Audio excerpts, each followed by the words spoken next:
Visualization is a very powerful tool. It's something that many people never take the time to truly appreciate or develop, and it's something that everyone can do. It's extremely powerful. Simply by visualizing, using certain techniques, you can actually move the energy in your body, create real changes within your own body and the environment around you. You can manifest things, bring about great change in your life, all with the simple tool of visualization. Now, many people, if you ask them to imagine something, can quite easily close their eyes, or even with their eyes open, just imagine whatever you ask of them. Others have a lot of trouble really visualizing new things that they haven't either seen before or haven't taken the time to imagine before. Some people can have a lot of difficulty with this. And whether you're very, very good at visualization, or whether you think that you can't visualize anything at all, practicing visualization, doing basic practices to develop that skill, can be very useful for you. So I'm going to give you a couple of techniques that are very basic, that you can practice anywhere, anytime, and the more you practice them, obviously the more effective they'll be, but they're going to greatly improve your ability to visualize for whatever purposes you're using visualization for. So if you have trouble visualizing anything at all, what you can do is take a simple object such as an apple. Place that apple in front of you and really just kind of stare at that apple.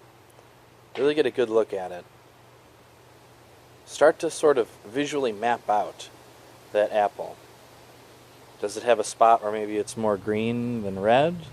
Is the whole apple green? What does the stem look like? Notice the shape, the border.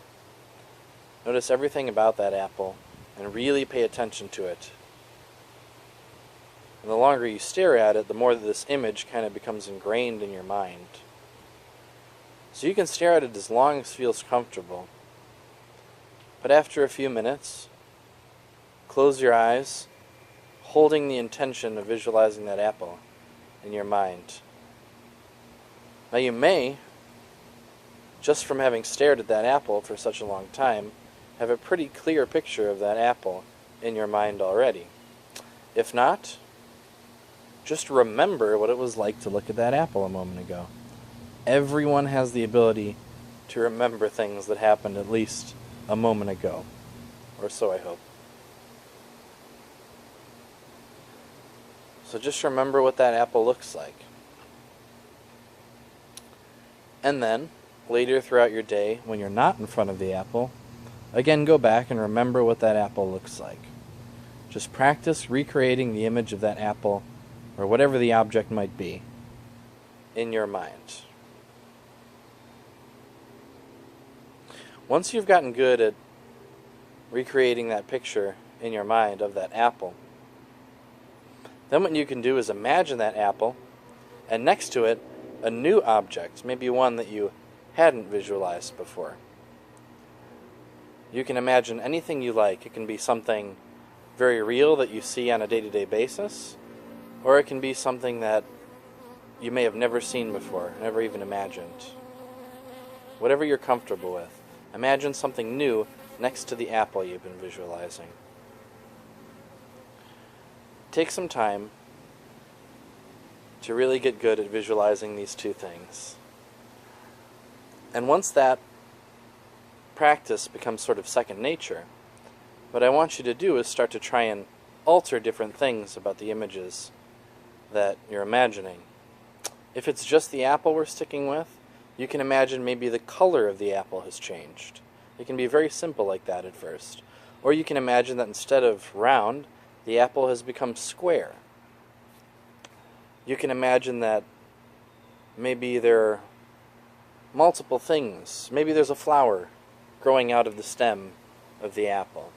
Just change something about that image. And you can take your time and go very slow at first, gradually building your way up to more detailed more imaginative visualizations. But simply practice this anytime you have a spare moment. If you're sitting waiting for the bus, if you're sitting at home where you would normally be watching TV, maybe turn the TV off and just spend a couple of minutes practicing this visualization exercise. Eventually, of course, you can build up and imagine that apple is sitting on a table, and that table is in a room. Now you've imagined an entire environment. Go around and imagine all the different aspects of that environment. And then maybe that room has a door you can open to walk outside. What does that feel like? You can even expand further upon that, and once you're outside, are there any sensations other than just the visual? Can you feel the wind? What does the warmth of the sun feel like? Are there any smells? Is there something nearby that you can pick up and eat or taste? What does it taste like? The more senses and the more information that you are able to create in your visualization, the more powerful the visualization becomes. I'll make more videos expanding upon this, or so I hope. But for now, even if you just practice recreating the image of the apple, it's really going to help you out. I hope this helps. Thank you for watching, and feel more peace.